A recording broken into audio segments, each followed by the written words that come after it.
Hello and welcome to H3 TV Friday afternoon episode. We like to meet every week with you and talk about challenges, changes, obstacles, storms, disruptions, whatever you call them. What happens when something unpredictable happens in your life? How do you deal with it? How do you overcome it? And how do you stay hopeful, healthy, and happy in the midst of those disruptions in life? Today, I have the pleasure of having my friend as a guest. Her name is Robin. So please help me welcome Robin to the stage. Hey, Robin, great to see you. You as well. Great to be here, Annie. Oh, I'm so glad we could make this work.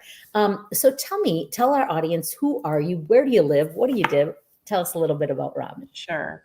I'm a vice president and senior HR consultant for HR Business Solutions, which is out of Henrico, Virginia, although this is remote because I live in Winter Garden, Florida. And I've got like a 42-year career. I've spent 35 years primarily in healthcare and operations, compliance, and HR. And what it really comes down to, frankly, is just helping people. I mean, when you have that mindset, you're kind of a magnet for that each day. You know, people will stop you in the grocery store and you're the one that they ask where things are. Rather than saying, I don't work here, I go, sure, I know where that is. Look, I'm mother of 5 grown kids. I have 7 grandkids, and they're all over the country. And they teach you a lot about perseverance and just life and, being patient. And personally, I am long suffering. I am not patient. However, having children has really taught that. And so I feel very blessed to be at this point in my life and where I am and the family that I have. I'm so very, very proud of them and the people that I'm trying still, and I've tried to help along the way. So it's a blessing and just a great opportunity every day. Great. I love it. I love helping people too. My husband always says, you speak for 3 reasons. Usually people have money as one of those 3. Yours is helping people, and helping people. I'm like, exactly. And that's why I attract people like me, like Robin. Yes. So Robin, when we think of the word change, challenge, disruption, storm, what comes to mind to you just as a definition of that word? Frankly, I think as terms of change in particular, I try to get away from the idea of being a quote change manager. Change is constant. We need to be prepared for it. Now, when it happens, it can also take our breath away, particularly if it's like a true storm. And, we both live in Florida, so you definitely have those a lot. Yes. You want to be prepared. No matter how prepared you are, you still can have damage. You can still have hurt. You can have all those things. Yeah. And so in terms of challenges, it's not just being prepared for it, but it is being also okay, not only with the outcome, but how it changes you as a person. You have to be willing to let go of pieces of yourself in order to gain more knowledge, experience, skills, and so forth. And that letting go part is not easy for humans. Humans don't like change. We're the only species that takes at least 18 years to rear our young. We don't like change. And because of that, it's hard. We sometimes like to live in the past, if you will. But that's why I say to people, you've got an attic and sometimes a basement, depending on where you live. Yeah. It's okay to visit, but don't live there. Don't live in the attic. Don't live in the basement. Yeah. Because those memories will just eat you up sometimes, particularly if they're tough memories. You got to let go. You got to be able to move on. That's right. And find the joy in the small things. And the older I am, that's what I've learned to do. I've got a rose bush right outside in the yard, and I really will literally go out and stop and smell the roses because you get so tangled up and tight with your own life that you forget the small things. So I'll go out and stop and smell the roses and just give a thank you. Thank you.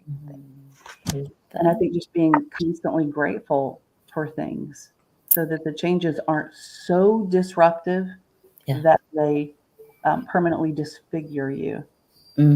It's okay to have scars and hurt, but you have to be able to be resilient and bounce back from things too. Yeah. You're reminding me of my sweet peanut that we lost last March. He literally would pull me back and smell the flowers when we would walk to the beach. Like if flowers, like, I got to smell this flower. And he'd be like, Mama, come back.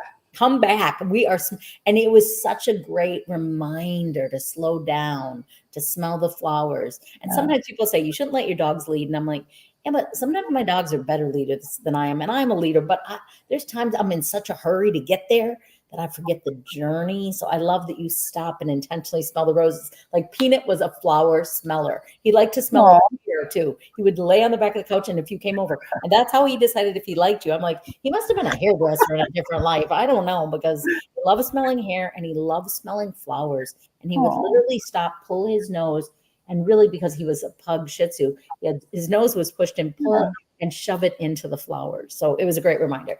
So He was there for you. He was there for you to remember that. When our daughter Rachel, she's the only daughter that we have. We've got 4 sons. She, when she was in 5th grade, I can remember flying out of the house. I mean, this is bad. I don't endorse this, but this is the truth. You know, I worked 70 plus hours every week. I don't endorse that. That was foolish. I did that. I worked 45 minutes from home, trying to raise 5 kids. Oh yeah, and going back to school at the same time. I got my bachelor's degree as an adult. I got my master's degree as an adult. But when she was about in 5th grade, we're running out of the house, and I can remember her. It was one of those screeching, "Mom!" Like, you know, this is one where you think, "Oh my gosh, what's happened to my child?" She literally stopped me because I had planted a rose bush on purpose, right in front of the front porch on purpose, so that, and it was a little bit too close to the sidewalk, but it was so I would remember. She stopped me, "Mom, you didn't stop and smell the roses." I'm like, "Oh, what a gift, Rachel! What a gift!" what a gift that she reminded you, but you also at some point had role modeled to stop and smell flowers because she knew that about you. So I love that, and kudos to you as well in that. I think kids teach us lots of things. We teach them things and they teach us lots of things. Exactly. So Robin, when we think about disruption, what is a professional or personal disruption that you have faced in your life, that you have gone through? Oh goodness. You know, I've gone through, and especially nowadays, it didn't used to be where this would be so prevalent and common. It wasn't then. And I remember being mortified and so embarrassed and ashamed of the fact that I had been laid off. That had never happened to me before. What the heck? Not once, but twice. And I remember just feeling horrified. And you go through this whole, it's almost like going through the death cycle. You know what I mean? The anger and Yeah. all of it. It really was. Yeah. I remember feeling embarrassed by, I shouldn't share this.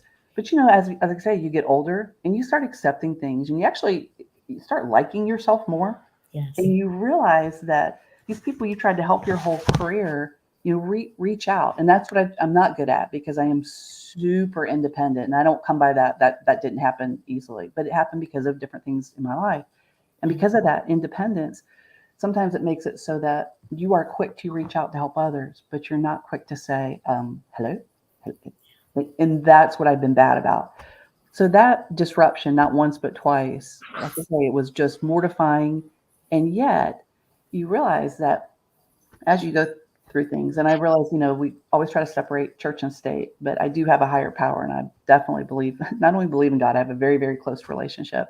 Yeah. And he's constantly redirecting me because I want to do it this way. He goes, "Rob," and he just starts laughing. "Robin, please, seriously." And tries to, you know, and moves me back. And eventually I come around. It's not him coming around. It's me coming around to do the right thing.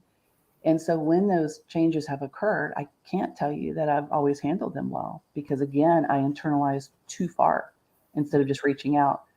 But when this has happened to other people, I'm very quick to and want to reach out because I recognize it. It's sort of like trauma. You know, if you've been very traumatized in life, you also recognize, I think, and can experience great joy. When you've experienced great sorrow, you recognize it, and then you can experience great joy. So it gives me, frankly, a lot of joy to be able to help people. I have people who still call me today. I don't work with them anymore, but I'm happy, seriously happy to hear from them. And my first reaction is, "Hey, how are you doing? Great, I hope. How can I help?" Just instantly, because their joy also brings me great joy. Love it. And Robin, I know before we jumped on this call, we both talked about we want to help people. I mean, that's why we do what we do. And so if someone has questions or comments throughout this show, make sure to put that into the comments, and myself or Robin or both of us will get back to you maybe after the show. But ask questions. If something pops up, I'll try to answer it during the show. And I just want you to know, Robin, you already helped me, because I went back to college this week because I want to get my bachelor's and master's degree. Oh, Annie, I'm so proud of you. Listen, when I first went to get my bachelor's, I was 38 years old. Now, mind you, now it's no big deal, but at the time, it was a big deal. And I'm going to tell you exactly what prompted me to do it, because I'd always encouraged my kids to go to school, always. And I of course, won't name any names, but I had somebody who was a colleague who, in essence, who put me down. and said, and it was one of those, it was really dramatic. Well, how in the world did you get to be made a director of HR? You don't even have a bachelor's degree. I mean, it was really, but it cut me to the core. Now, mind you, because I am sharp-witted and it's probably the Irish in me that goes, now, wait a minute. And I remember snapping back and going, well, it's probably because I work 12 to 16 hours every day and left it alone. But it really, it hurt, it hit home. And so I decided, fine, I'm going back to school. And again, did that working 70 plus hours a week.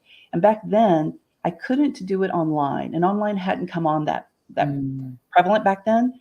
But the reason why I couldn't is because with 5 kids at home, when you're online, if mom is home, mom is available. Yeah. And so what I did is after work on Mondays, Wednesdays, Tuesdays, Thursdays, I would go to school, literally drive to school. And I did that for 4 years to get my bachelor's degree. And the year that I had already had from college previously didn't count. It was they wouldn't count it. Okay, fine. And so then, but my bachelor's degree, I will tell you this, Annie, my bachelor's degree was for me. And what I mean by that is, I shouldn't have felt this way, but I did. I felt like I'm not part of, I'm not good enough, etc. Yeah. And because of that, that was a driver for me. Okay, fine, I have the bachelor's degree. And I did walk, right? I walked it when, oh, and I was so proud. Oh my gosh. Proud, not in the sense of ta-da, look at me, but just proud that I've accomplished this. So the bachelor's for me. Then a year later, when I went back and got my master's degree, and I got it from, and I'll tell you, because it was a really, really excellent school, George Washington University, and it was the #1 HRD program in the country, Human Resource Development. It was a #1 program, and they had a what do you call it? Where it was also a campus. They had a campus in Newport News, so it wasn't just in Washington D.C. And Newport News was where I worked, so perfect. I'd go there after work. But it was a 2-year program. I did it in a year and a half, in part because I'm like, let's go, let's get this behind me. But again, I needed to slow myself down, because during that process of getting that degree, that one, very frankly, was for other people. And here's what I mean by that. The first one was just so I could fit in and not be embarrassed. Not my own self-doing. I should have never felt like that. Okay. So I realized that totally. But the second one was, there are much more young people. Like when I got my bachelor's degree, I remember going to campus and thinking, oh my gosh, all these people are like 12 years old. And here I am, mother, 5, all that, kind of way late in my career. But I was determined to get it done. And then with my master's degree, there were a lot of young people there, my age, but a lot of young ones. And they were afraid, Annie, of getting up and presenting, and felt like they didn't have the confidence. Because I had already had kind of this long career at that point. Yeah. And because I had the bachelor's and I'd gotten certifications and so forth, I wanted them to shine. I didn't have the need to shine. I can step in and lead at any point, but I didn't need to. Yeah. Whereas before I felt that just drive. Yeah. Now I wanted to help them. And I got such a kick out of helping people in class. I'm like, oh, no, you can present that part. That's just fine. You go right ahead. And encouraging them. And so that's where I found I really have this love for coaching and love for being able to genuinely help others and to relax and be comfortable in my own skin. Yeah. Well, I think it's amazing. First of all, I'm a little bit older than 38, not much, but a little bit older. And I tried to I did go back to school a couple times and take classes here or there. Those don't qualify. So I'm kind of starting over from scratch. And I've had a few friends say, and family, well, why do you need to go to college? Like, you have accomplished so much. But I think it's for me. I dropped out of high school to support my brother so he could go to high school. And I always wanted to finish college and to get my master's. I mean, I don't know. Let me just take it one step at a time. And I actually have to go through this. It is all online, but it's 3-tiered. First, you get your associates, then your bachelor's, then your master's. So I also want to get it done and do it quick, but I'm giving myself through December of next year. So 2 full years of consistently working at it, and while I run a business and do all those things. But anyway, I don't want to spend too much time on that other than to say thank you and congratulations, because not only to be 30, you have kids. Well, I need to get it done. I'm just starting, like literally starting this week, a 2-year full-time kind of program. And you made that most important step, which is instead of saying, I'm gonna. That's right. You're doing it. I'm so proud of you. Thank you. And I also want to talk about being laid off, because I know our listeners many of them have been laid off. And I know it can be an ego thing, it can be a surprising thing, it can be an immense loss, and also a loss that always doesn't always get identified as how devastating it is to you personally and professionally. Like, wait a minute, what about me? And so I want to know, Robin, what are some of your skills? Hey, Patty, how are you? Good to see you. Thank you. Yes. Okay. So Patty's congratulating me. Patty, thank you. Patty is the person that introduced me to be able to do my first college commencement. So I've done a couple of high school commencements, and I never felt worthy of it. But now I feel like, and the guys are like, yeah, but you got chosen for a reason. So thanks, Patty, for believing in me and my work. But I want to know, Robin, as we know, some people that are listening have been laid off and what that feels like. So how did you personally stay hopeful when you were laid off? And thank you again, Patty, for your encouragement. Mm-hmm. I might need help with homework later. All right. We're here for you with that, Annie.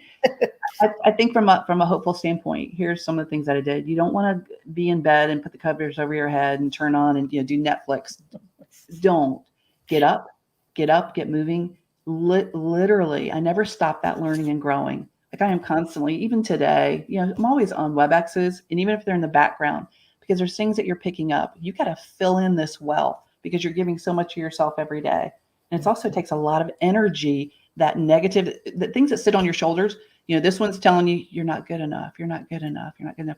And this one is telling you, yes, you can. Yes, you can. So sometimes this one gets bigger, but you got to smack that one right off your shoulder. You really, really do, literally and figuratively. That's right. Because, in fact, on my desk, I have a clear blotter.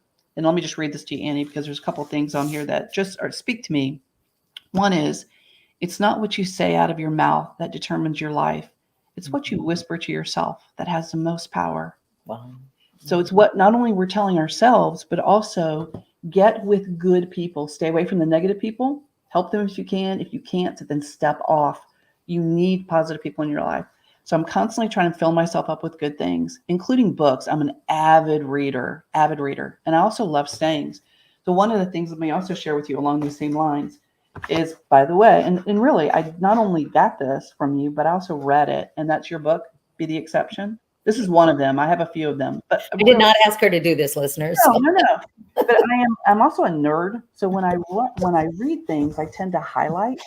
If you will, let me share this with you, because this is right in the book. On page 162 for those who are following me. And that is, spread love everywhere you go. Let no one come to you without leaving happier. And who said that was Mother Teresa. And I happen to love sayings. And one of the other things that Mother Teresa said is that you can do what I cannot do. I can do what you cannot do. But together we can do great things. So it's also going to various meetings. If you're in a professional society, go. Don't be shy and say, because the first thing people say in America in particular is, oh, what do you do? What's your job? We have to stop defining ourselves by that. Instead of say, hey, I'm Robin Chanel. I'm here to learn. I'm also here to help. And I'm just glad to be here. Thank you for letting me be participate in this. That takes guts to also say that. Volunteer for things.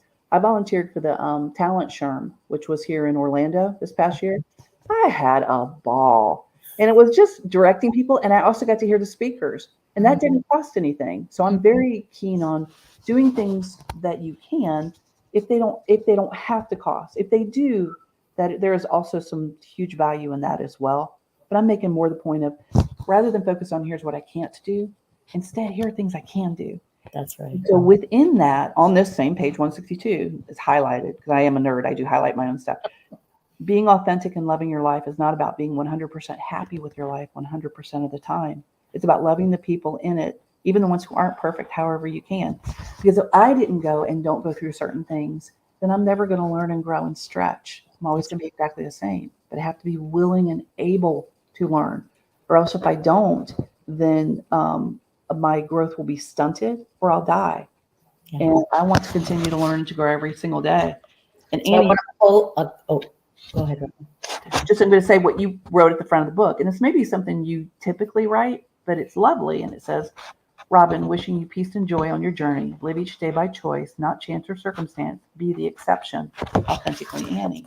So I'm sure, and I love that because it is sincere. 100%. People are like, can't you just sign your name? I'm like, I have different thoughts that I need to share, and each book has a different thought. So thank you for sharing that, quoting my book, quoting Mother Teresa. I want to pull out a couple things. I always like to make it as clear as possible, because sometimes when we're going through a disruption, a layoff, or anything, Robin's first said, don't go to no to Netflix. And I know that Netflix and our blanket are screaming at us to come to them. So you have to really resist that, right? And then she said, get involved in a community. And then she said she's a lifelong learner. And then she said volunteer. And she said she loved to read and learn, and going on and on. I love to remind people, readers are leaders, but so are learners are leaders. So read, watch, listen, having a webinar in the background.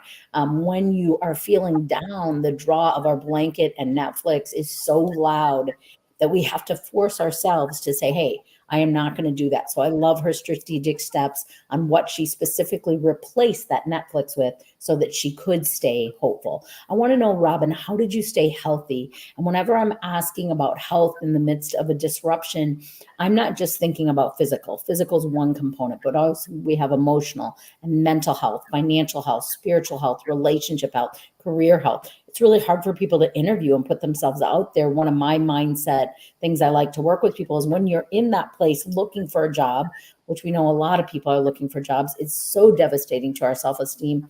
But if we can switch the script to, I hope I pick them rather than I hope they pick me, because we want it to be a good fit. As a professional speaker, I'm interviewing every day. Pick me, please pick me. I got something to, and sometimes it's a yes, and a lot of times it's a no, and that's okay. So how did you take care of yourself in the physical areas of your life when it was hard, when you were laid off? What did you do?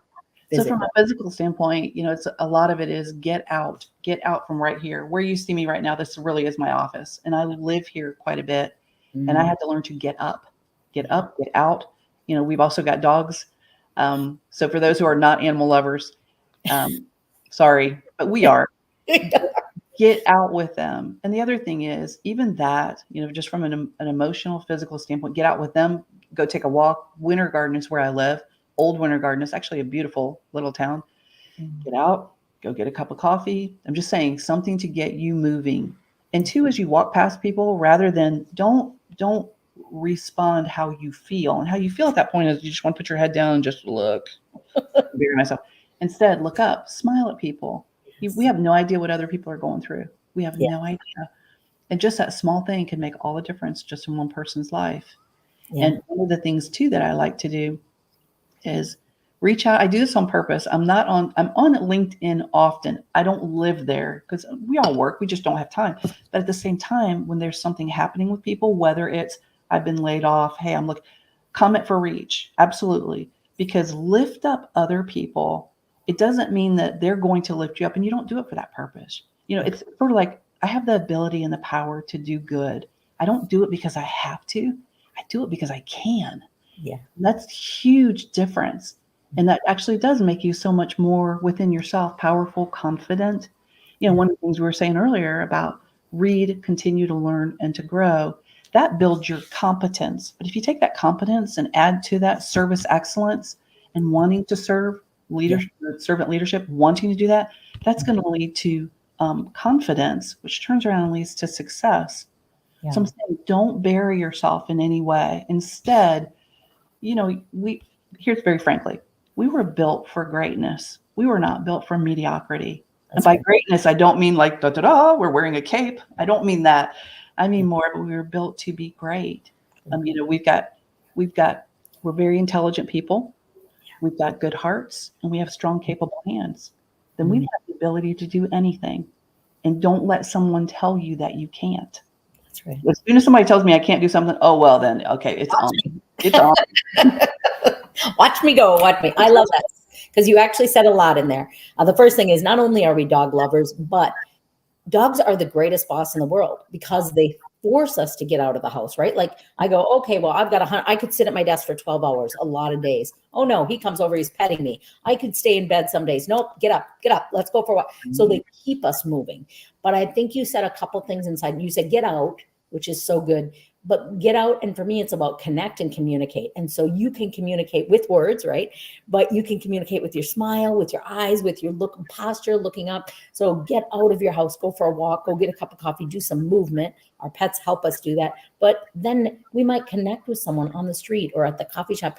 And when we have that connection and we smile at you, even if we feel like putting our heads down and being sad, it makes us feel better to make them feel better. So it's so many levels of a great way to take care of yourself. There's movement, which movement's medicine. There's connection. There's conversation. There's a smile. There's an interaction. Even if it's momentary with ordering your cup of coffee, it's getting you out of your own head. And meditate. Think, just be able to breathe. Like I say, I'm going back to the Winter Garden thing. They got wisteria that grows there. It's actually really beautiful. If you come, then what? Okay, we'll go. I'll take you. We'll go walk. Yes, let's do it. But they've also got swings there. And by swings, I mean the wider ones. And my point is to that is just sit, rock, and meditate. Sometimes you just have to breathe. And you have to make sure you exhale. I know that sounds silly, but people hold their breath and you hold your shoulders. It's like, stop. It's okay. And keep telling yourself that. Sometimes you have to be your best cheerleader. And that's okay. And be able to reach out to others too. Because when you find that when you reach out, you have so much more in common than you don't. And people put on the show like, yes, everything is fine. My life is wonderful. I couldn't possibly be more perfect. Are you kidding? I'm a mess, Exactly. It's easier to be a mess. Lower other people's expectations, right? It does, because then to your point, it drops. I call it drops the veil, which means let's be real with each other. It's a very short life. Let's help as many people as we can to the best of our ability. Make sure that we're also feeding ourselves, because when you don't feed yourself, you have nothing that can come out and you get depleted. But that constant continual, and then the more you learn, the more you can help others with. Because if you just hoard it and hold it in, it's like, okay, yay, I'm the most intelligent person in the room. Yeah, no, you don't want to be that. Instead, you want to be give to others, because then that's what gives back to your own heart. Yeah, so many good things. You just said something. I was like, oh, I love that. That's important. I want to repeat it. And now I can't remember what it was. This is what happens.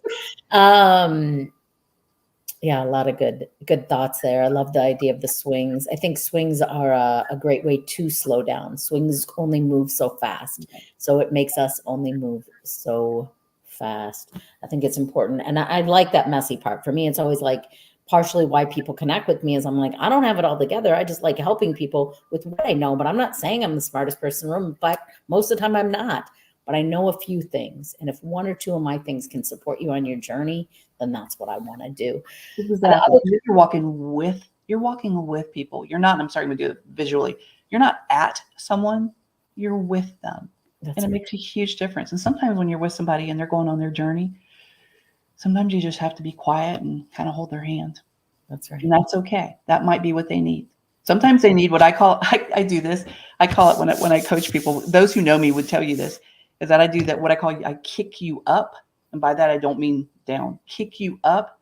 And then I pat you on the back and I give you a hug and go, yes, you can. Yes, you can.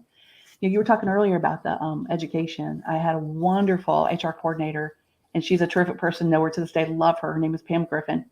And I hired Pam. She had been with the health system for 25 years, but had never gotten a degree. In this role, she would have had to have gotten a degree. Mm-hmm. And that first year was crazy busy. And I know, trust me, I was right there. I get it. But I told her, you have to do this. You have to, literally, it's to be able to keep the job. You have to do this, and it will be good for you. She did it, and she graduated, and I was there when she graduated. Oh, I was just tears streaming down my face. And we got to speak, my husband and I and our daughter, at her reception after her graduation. And I'm like breaking down because I'm so, so proud of her. Mm-hmm. And it wasn't for me she did this. It was, of course, for her. And also what an example to her kids and to her grandkids. Yeah. And then she went back and got her master's degree too. Wow. So I'm saying you pay it forward, and you may not realize it in life, what a big or small difference you can make in someone's life. And you don't do it. You don't do it for the purpose of anything that's for you. It is for them, because I knew the joy that I had as an adult going and getting my degrees, and wanted her to be able to experience that if she wanted to. I'm not pressing this on anyone who doesn't want to get it. But if they do, I'm like, oh, yes, you can do it. You can absolutely. You're supporting the people that are saying yes. Thank you for this message. As someone who recently is unemployed, a lot of not at no fault of my own.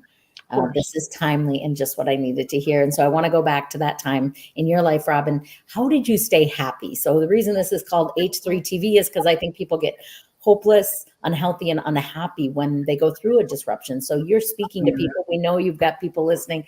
How did you find humor and happiness on those hard days? And I know what I was going to say. You talked about, when we're applying for jobs, if you get, somebody said this morning on a call, if you get 3 no's in a row, it can really hurt you. So call someone who loves you. Watch something funny. Take a break, which is exactly right. No, that's very good advice. You have to be able to release endorphins. You've already released enough by the crying, right? That's one way of releasing endorphins. Now do it with the laughing. Oh, but I can't. Oh, I have to be so serious because I'm looking for a job. I got to the point I'm looking for a job 8 hours a day, but the other pieces, I'm talking about the other 4 hours, I'm learning and growing. I got to the point where I had to step away from the desk because although I'm very diligent, at the same time, stop. And I got so sick of myself, as in, you read your resume, you've updated this thing 18,000 times. You're just so over it. You're over yourself. Yeah. That's when I say you need to step away, get with family, get with friends. Don't feel like, well, I can't spend a dime here because I'm not having any money in. That kind is well spent. And I'm talking about like buying a coffee, buying a tea, buying a Diet Coke, whatever. Get out of there and do reach out to other people. In other words, be brave. And it does take courage to do it. Courage doesn't mean that you're not afraid of something. It's doing something in spite of being afraid to do it. And it's stepping out and saying, you know what? God didn't make any junk here. And like, I need to thrive and not just survive. Yeah. And very frankly, I want to live my life fully, Yes. to be a whole person. And that does take some courage. It's kind of like the story of the Velveteen Rabbit. I don't know if you ever read the story. Right? It's all messed up, like missing an eye. It's wonky. But here's the key. It was loved. That makes all the difference. Yeah. Instead of just being, whatever, a perfect Barbie doll, a perfect soldier, a perfect whatever. None of us are perfect. And frankly, I'm like, especially as I get older, I go to the world collectively. On one hand, I don't care what you think. I'm talking about the world collectively. I do actually care about people. But at the same time, the more you try to do good, that creates change. That creates that disruption you're talking about, which creates change. And because many people will fight against that, they may not want what you're selling. And that's okay. Then you don't have to be around those people. And what I had to come to realize is not every job I applied for was like, what do you mean you don't want me? Of course you should want me. But you find that as you learn more things and as you do different jobs, like right now, I'm I'm an HR consultant. I couldn't possibly do that if I didn't have the experience that I'd already gained from being in organizations and being able to help people I work with now to look out for not only the pitfalls, but what things can make their organization great. I couldn't have known that had I not experienced it. So I'm saying, let the experiences happen and try to be joyful in that moment too. Hallmark leads us to believe, no offense to Hallmark. Hallmark, though, leads us to believe there's this perfect beginning, middle, and end, and all things are wrapped up and they live happily ever after. Is that not true? Wait a minute. I don't mean to burst anyone's bubble.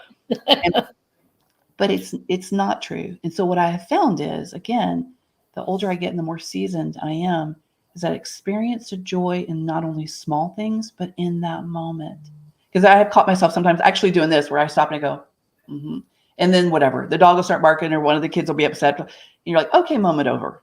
But the point is relish those moments, look forward to those and keep moving forward. Because sometimes in life, you can run to get where you want to be. You can jog, you can walk, you can crawl. But the point is keep moving forward, moving forward. One step. Yeah. And then what you're doing is you're an example to others and you don't even realize it. You're not doing it for that reason, but you are. And I look at my own life and go, oh my gosh, if you want to go back to school, because I am a big proponent of that. If you want to go back to school, I did it like in probably the worst of circumstances. So I'm just saying, if you want something bad enough, you go make it. And I wasn't going to let anybody else stop me. Yeah, Robin, I want to stop you just for 1 second because I want you to give us, being that you have your experience, and we're going to wind down here in a minute, but what are 3 tips? I know I have listeners right now that are unemployed. They're looking for a job.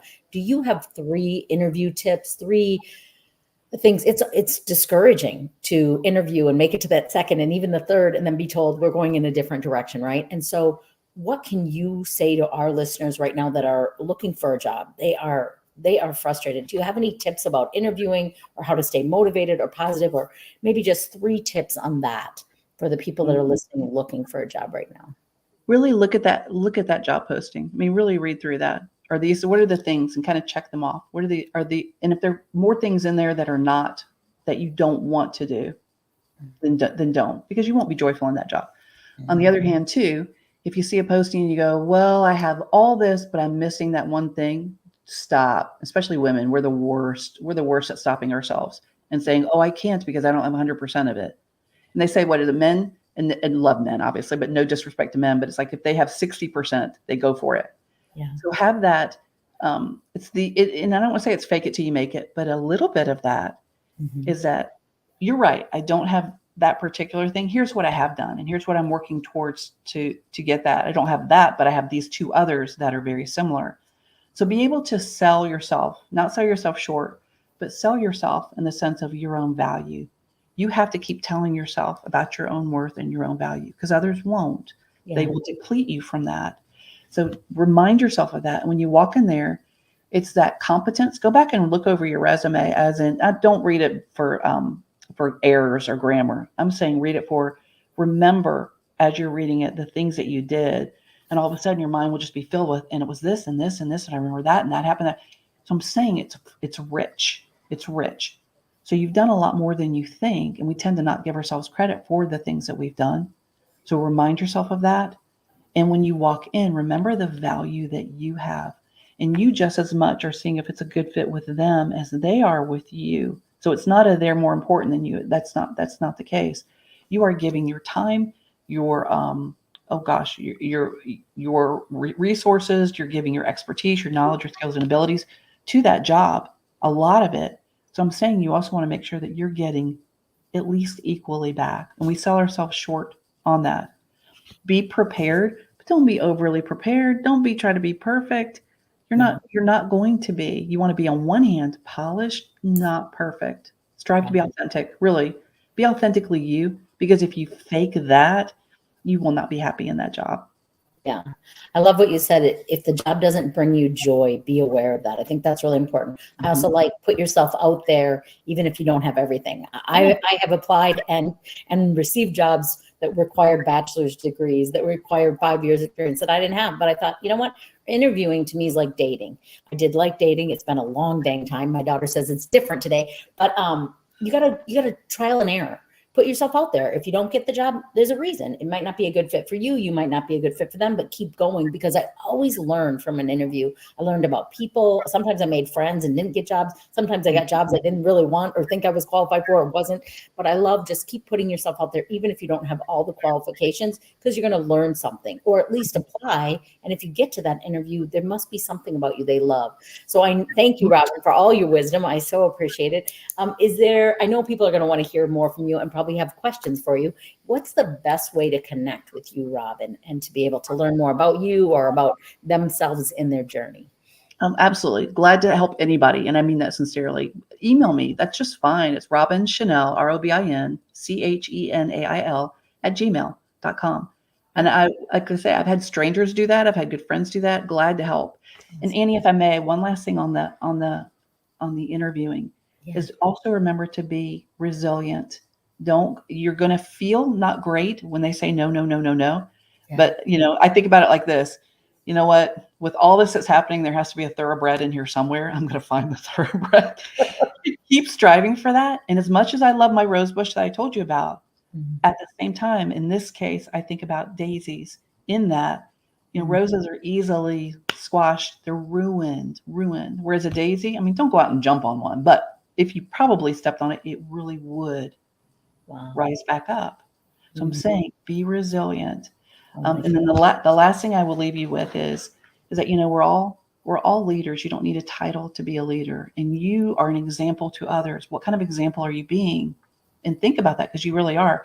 And again, I told you about my blotter that I have, but I've had this sitting here for years, and that is, leadership is about how someone else experiences themselves in your presence. So you are leading someone else, even in your time of this is not great. You are still a leader to somebody else. And so be a great leader, be the person that you were really meant to be, and live fully. I love it, Robin. Well, thank you for sharing your wisdom. She's also on LinkedIn, so I'll be tagging her there. If you have any other things that you're like, hey, here's my 3 things I do for hope. Here's my 3 for health. Here's my 3 for happiness. Feel free to add those to the comments. Our listeners love to learn. They are lifelong learners, and they're all walking through stuff, right? As we talked about a little bit before, we lose people we love. That reminds us life is precious, and to seek joy every day, to seek making a difference in someone else's life every day. All these important lessons that we come to you. I thank you, Robin, for being my guest. I thank you to our listeners and for the comments today. Feel free to continue to ask us questions or comment on this H3 TV next series for this week. And I thank you for being here, and I encourage you a hopeful, healthy, and happy week ahead. Take care of yourself. Thanks so much. Thank you, Annie.